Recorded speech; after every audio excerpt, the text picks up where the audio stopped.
Holy cows, ladies and gentlemen, it's great to be back. That's right. We're in my house, but we're kind of in between the living room, the front room where I was sitting on my recliner, and then, of course, the office is behind me. We just drew the curtains and kind of made it look like Jay Leno or something, I guess.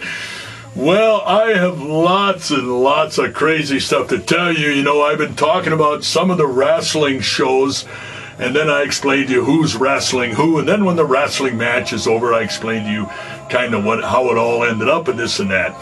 But this week now, we're going to have a little bit, just a little plug about the audience and the kind of people that come to rock and roll wrestling. We were down in Sioux Falls, South Dakota, and the bar held probably 300 or so. And I know we probably had closer to 500 people into this bar. So what I'm going to use and do is I'm going to use this as a kind of an advertising to show the people and tell the people who are interested in fundraisers or just putting on a regular rock and roll wrestling show that this is the kind of people and this is the kind of crowd that you can expect. So we're going to be showing you that. Following that, then we're going to be showing you one of the matches. Now, this particular match is Annie Brookstone, who protested, but she is wrestling Starla Love. So what we have is a bigger, regular-sized lady wrestling a little midget lady, and I guess a handicap match, which isn't really a handicap match, because believe you me, Jim Brunzell, believe you me, Starla Love can hold her own, and now the people are jumping in and out and in front of the camera, and the place is packed, so that will also be on this next little segment.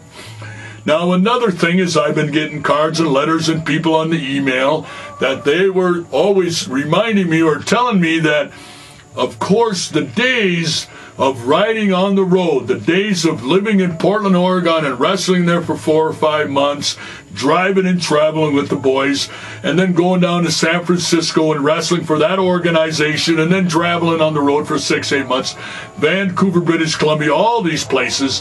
I have stories on the road, and the sad thing is a lot of the guys who are older than I left us now, of course, for the big ring in the sky.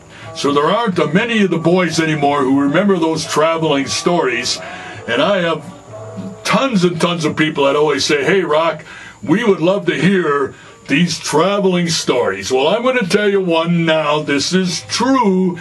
Believe me, but I'm not going to tell you who necessarily it was, because some of these guys are still alive yet, and maybe they would be embarrassed now. But one evening, we were traveling home from Milwaukee, Otto Vance, Baron von Raschke, Rock and Roll, and a few of us. And back in that day, it wasn't legal, but it seemed like it was legal, where we would get the 24-pack of beer. We'd throw it right in the cooler, and a bunch of cigars, and we would drive down the highway merrily, coming back home at 3, 4 o'clock in the morning, drinking and driving back in them days. Don't do it now. It was back in those days. Come along a wayside rest, and you know, the boys have to pee, so we would pull to the side of the road someplace, and we're standing kind of in a row and kind of aiming it out into the ditch.